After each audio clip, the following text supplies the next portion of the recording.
भगवान विष्णु की जय, गंगा मैया की जय, पितृदेवता की जय। हर हर गंगे। राधे राधे दोस्तों, हर हर गंगे। आज मैं आपके लिए लेकर आई हूँ मौनी अमावस्या की कथा, उसका महत्व और पूजा विधि।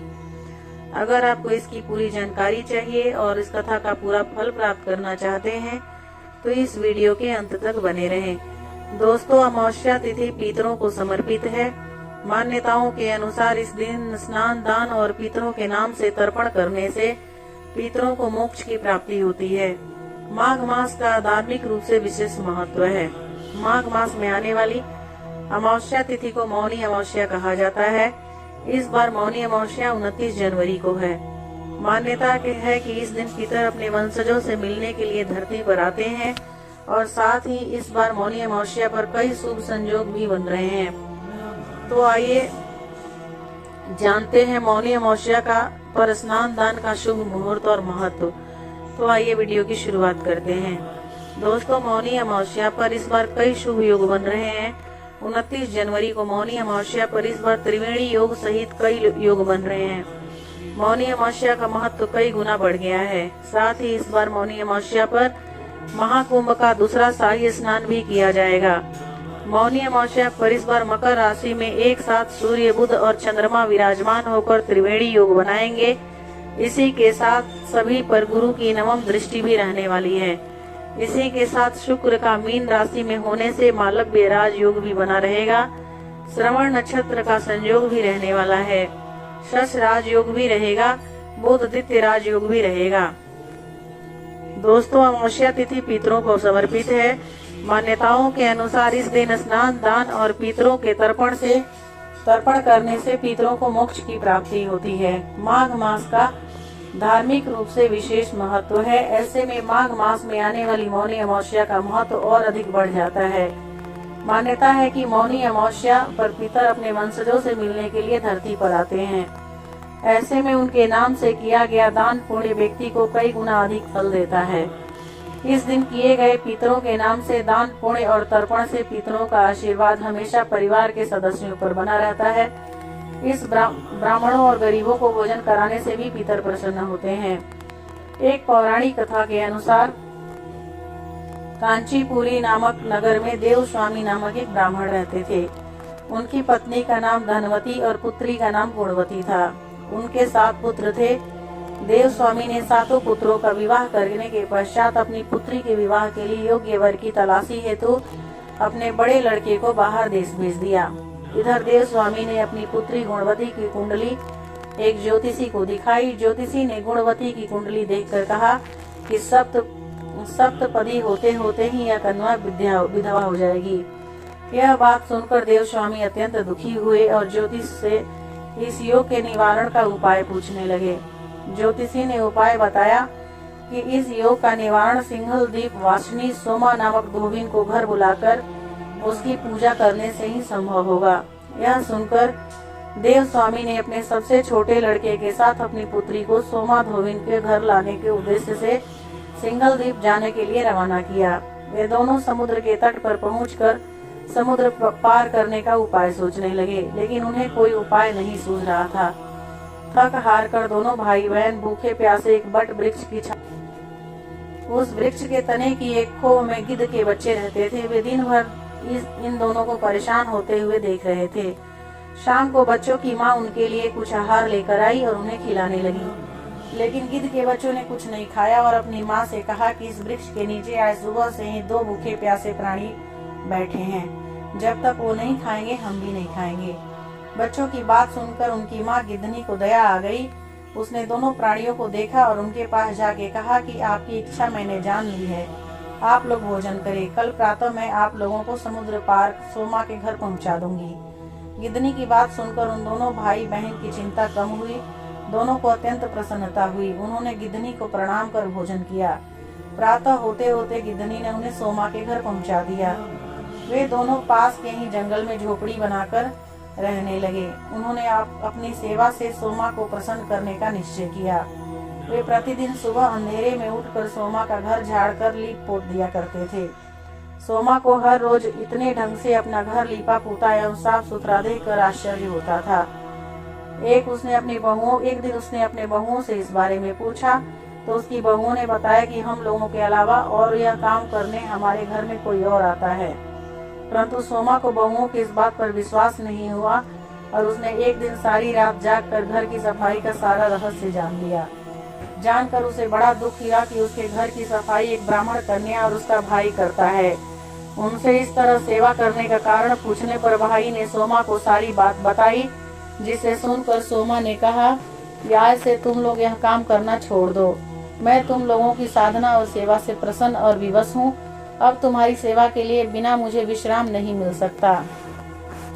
सोमा उनके आग्रह पर दोनों के साथ घर जाने को तैयार हो गई।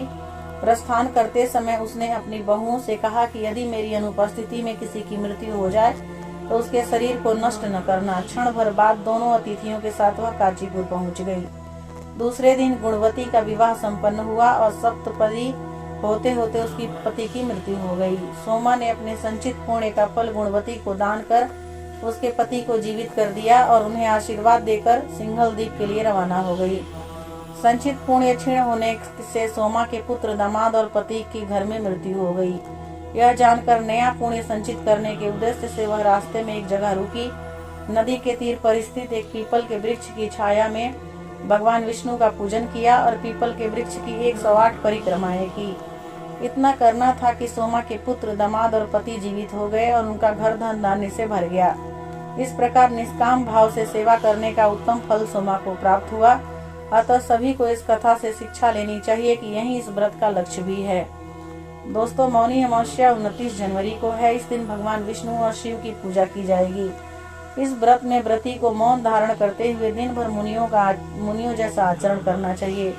इस कारण यह अमावस्या मौनी अमावस्या के रूप में जाना जाता है। उन्होंने बताया कि इस दिन गंगा स्नान कर तिल, लड्डू व तेल का दान करना चाहिए। वहीं माघ माह में आने वाली अमावस्या तिथि को मौनी अमावस्या कहा जाता है। इस दिन मौन व्रत रखने का विशेष महत्व है।